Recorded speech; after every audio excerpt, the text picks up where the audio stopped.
questions and so on, but I think now we are going to move over to Rob. That was a very powerful speech. We're now moving over to Rob, who is our final speaker. Rob is representing Free Speech on Israel, which is a British group. He's also the author of a pamphlet, which I will screen share later on, about anti-Semitism and the left and Jeremy Corbyn. And he is going to speak now for about 20 minutes or 15 minutes or whatever it is. Thank you very much, Rob. Hi, everyone. Well, I'd really like to thank the East London PSC and PSC UK for hosting this event, and in particular my fellow speakers, the MP for Poplar and Limehouse, Apsana Begum, and of course Yousef, speaking live from Jenin. We're holding this discussion at a critically important juncture. The Palestinian people are facing an escalating assault on their human rights and their struggle for freedom. The threat of illegal annexation by the State of Israel, which follows upon the passing of the nation-state law, which enshrined racism in constitutional legislation. It follows the attacks on the Great March of Return at the Gaza fence, and of course the daily process of dispossession, oppression, and denial of basic human rights. Annexation would not only encompass the areas already seized under the vast illegal settlement blocks of East Jerusalem and the West Bank, but 30% of the West Bank and the Jordan Valley. We're also seeing an unprecedented assault on Palestine solidarity here in the UK, the United States, and across Europe and beyond, on peaceful, non-violent campaigns for human rights, in particular the movement for boycott, divestment, and sanctions, and an assault on free expression, on the freedom to criticize Israel, and indeed the freedom to challenge the premises of Zionism as a political ideology as we would any other. I'd like to just make some points on the threat of impending annexation. As many Palestinian voices have pointed out, in many respects, formally annexation would simply enshrine the existing state of dispossession and denial of human rights and apartheid that the Palestinian people suffer. Now, this is true, but I think it is crucial to add that annexation is not inconsequential. First, it marks a significant point in a history of dispossession that began with the Nakba of 1948, in what the Israeli historian Ilan Pappé and others have termed the ethnic cleansing of Palestine. Secondly, it is an attempt to confer further spurious legitimacy to systemic racism and apartheid, to the illegal settlements, and to the further fragmentation of the areas of territory within which Palestinians are effectively penned, and which are, in my view, bogusly referred to as under Palestinian control, but which in reality exist as a concrete denial of Palestinians' right to genuine self-determination. But thirdly, however, I think the threat of annexation marks the deepening of that process of dispossession, of the suppression of human rights, of the house demolitions and the seizure of Palestinian land and resources that Yousef has referred to. It is to throw open the door to further violence on the part of the armed settler movement, backed by the Israeli Defense Force. Finally, however, it calls as many as liberal Zionist voices who have always been tribunes of the two-state solution are now beginning to openly recognize. It effectively ends the notion of a two-state solution. Now, there are differences of view over a solution for Palestine. I've always shared the view of those, including many Palestinians, such as the late Edward Said, that the notion of a two-state solution was in effect a mirage, and that effectively it had met its end with the Second Intifada of the early 2000s. However, whatever one's view, even as I say amongst important liberal Zionist tribunes of the two-state solution, annexation is now recognized as a declaration of its demise. And this brings me to the significance of Palestine, really, because in all this, what is starkly evident is the backing and support for Israel from our own governments, from the United States, Britain, the European Union, and others.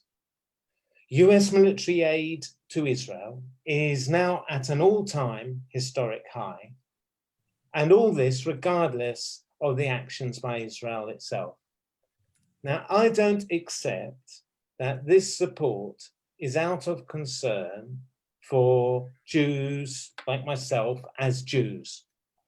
In the case of Trump, such a suggestion is laughable. I mean, he has routinely deployed anti-Semitism as part of a fake anti-establishment rhetoric against globalists, international finance, supporters of refugee and migrant rights, and so on, ever since his election campaign of 2016, and continues to do so.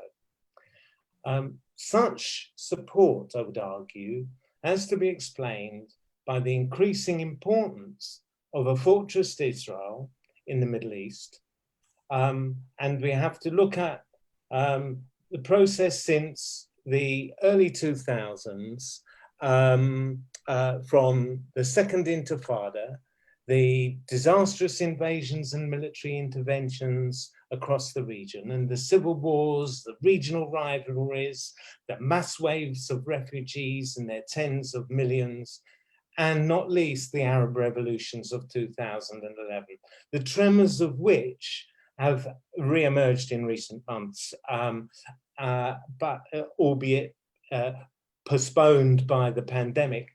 And all this marks a crisis of imperialism, I would argue, in the Middle East, which in turn means that however brutal, however openly racist in its treatment of the Palestinians, our governments continue to lend support and relentlessly attack Israel's critics and the Palestine solidarity movement.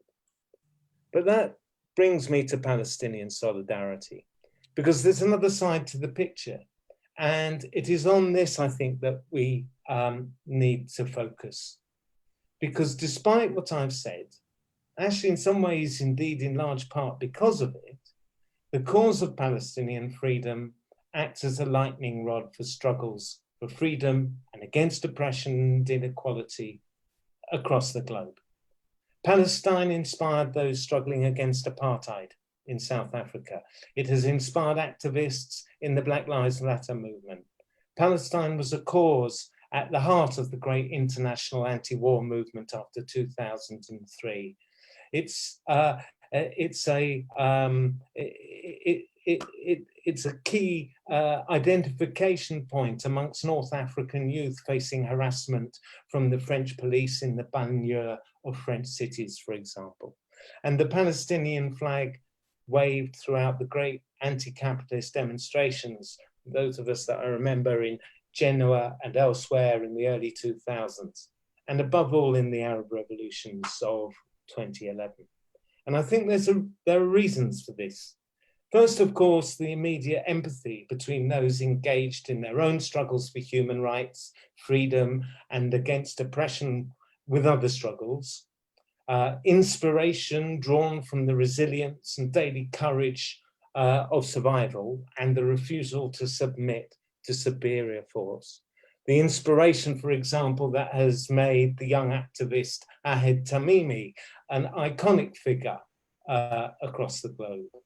But I think there's also something deeper at work, which is important for us, that in any fight against injustice, the question of where the roots of oppression lie is raised, so as to understand how it is to be it can be overcome.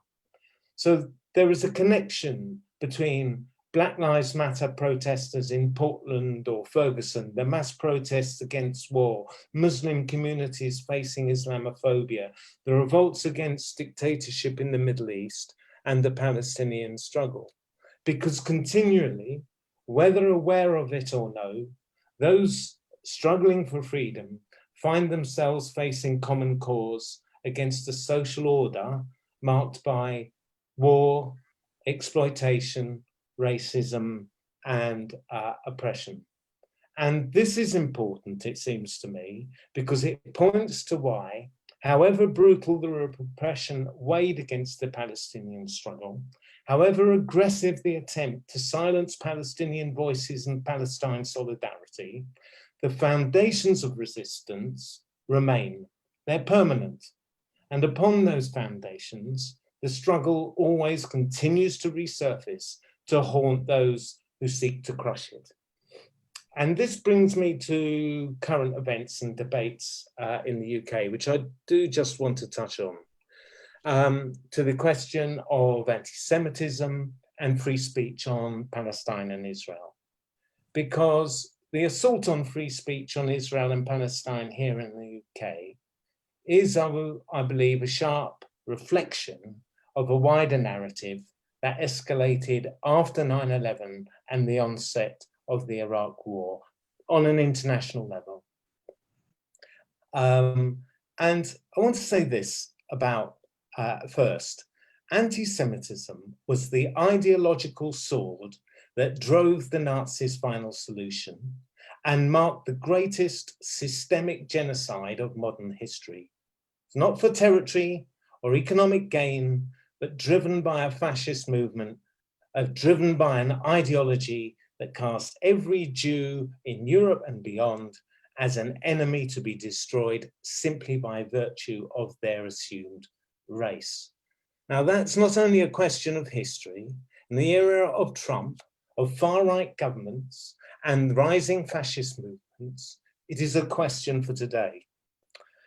And anti-Semitism, like any racism or prejudice, can penetrate the left and movements of the oppressed. That is precisely why so largely it is dangerous. It has to be challenged wherever it emerges, whether in relation to discussion over Israel and Palestine or anything else. But it is false to suggest that it is somehow rooted in a socialist, a radical, or anti-colonial worldview. It is a reactionary ideology that only serves to divide and undermine the struggle against all oppression. And it is quite false to conflate opposition to Zionism with anti-Semitism. Anti-Semitism, anti-Zionism has existed not least amongst Jews, ever since Zionism itself emerged as a political ideology in the latter part of the 19th century. And such a conflation is not only illegitimate, in my view, it is highly dangerous. First, it is to deny the Palestinians the right to identify and therefore ultimately challenge the roots and cause of their own oppression, regardless of your view on the question. It is an assault on the democratic right to free speech and elevates Zionism exceptionally as a political ideology above critique. But it is also a dangerous conflation that does not serve to protect those of us who are Jews from anti-Semitism. On the contrary, it gives anti-Semitism and fascist movements across Europe and North America a get-out-of-jail-free card. They can, as Trump, as Orban, as the French fascists and so forth, promote their anti-Semitic ideological politics. They continue to say, anti-Semitic? Moi? I support Israel. I support the settlers. I oppose boycott, divestment, and sanctions. Support or opposition to the state of Israel is no test in itself of anti-Semitism. There are anti-Semites who profess their support for Israel and the settler movement, and there are anti-Semites who profess support for Palestine. They are neither allies of Jews nor of Palestinians. They are anti-Semites.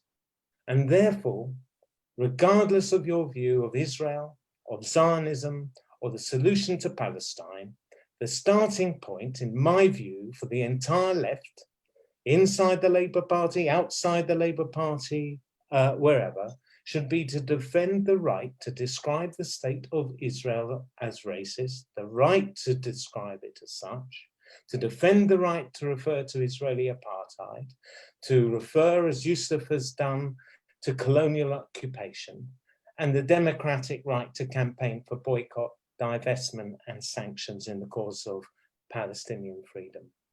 And this brings me back to finish to Palestine and why Palestine is still the issue. I think the cause of Palestine speaks in its own name. It commands solidarity for that reason. But Palestine also speaks to wider struggles for freedom and against oppression, and for the aspiration of a society free of war, of oppression, of colonialism and racism in all its forms. And for all these reasons, I hope we will all speak out on Palestine and help to build the Palestine Solidarity Movement. Thanks very much.